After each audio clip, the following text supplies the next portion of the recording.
दें कि एग्जैक्टली क्या था इन रिपोर्ट्स में।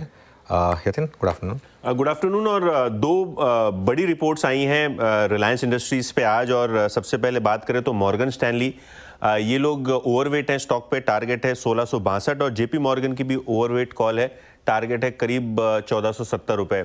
और तथ्य दोनों रिपोर्ट्स का एक ही है, जिस हिसाब से रिफाइनिंग मार्जिन्स में आपको इंप्रूवमेंट आता हुआ दिखाई पड़ रहा है, आगे जाके फ्री कैश फ्लो में ये कंट्रीब्यूट करेगा।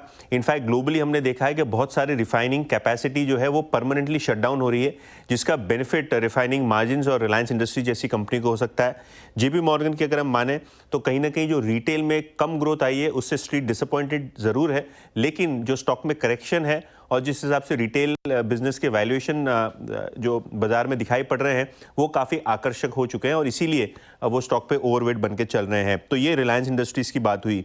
इसके अलावा एसबीआई की बात करें तो आज जेफरीज ने खरीदारी की सलाह दी है। बहुत शुक्रिया आप यतिन। राजेश जी, रिलायंस पर क्या व्यू होगा? अब एक ऐसा स्टॉक जिसने लिटरली जो मार्केट में करेक्शन आई उसका सबसे बड़ा फैक्टर था, लिटरली मार्केट की कमर तोड़ी जिस स्टॉक ने। रिलायंस में अनुज जी, हम लोग बहुत बुलिश लगातार रहे हैं। आपके साथ भी कई बार चर्चा हुई रिलायंस की, लगातार रिकमेंड किए। और अगर रिलायंस जैसा स्टॉक जो अगर एक्स बोनस की बात की जाए, क्योंकि कम बोनस 3200 के आसपास था, एक्स बोनस 1600 अगर मैं पकड़ता हूँ, तो लगभग 25% का करेक्शन आपको देता है। तो मुझे लगता है कि ये आपको एक अपॉर्चुनिटी थी स्टॉक को एक्यूमुलेट करने की। आज की डेट में भी अपॉर्चुनिटी है, कोई बहुत देर नहीं हुई है। अगर आप देखो तो ओटीसी बिजनेस जो ग्लोबल एनवायरनमेंट के कारण से दिक्कत में आया था, जो अब सुधरता हुआ नजर आएगा।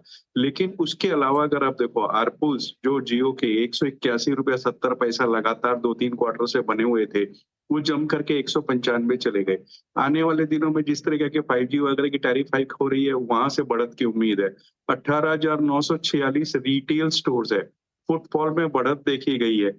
और मुझे लगता है कि इतने बड़े केपेक्स और इतनी उनके खर्चों के बावजूद अगर बैलेंस शीट कंफर्टेबल लेवल में है, तो ये स्टॉक ऐसा है जो आपको कम से कम 1.5-2 साल के लिए अपने पोर्टफोलियो में रखना है। क्योंकि हमारे ये उम्मीद है कि आज नहीं तो कल, कुछ समय बाद, कभी भी इनका जो कॉर्पोरेट एक्शन अनाउंस होगा डीमर्जर का या आईपीओ का, इन दोनों सब्सिडीज का, तो एक बहुत बड़ी री रेटिंग स्टॉक में हो जाएगी।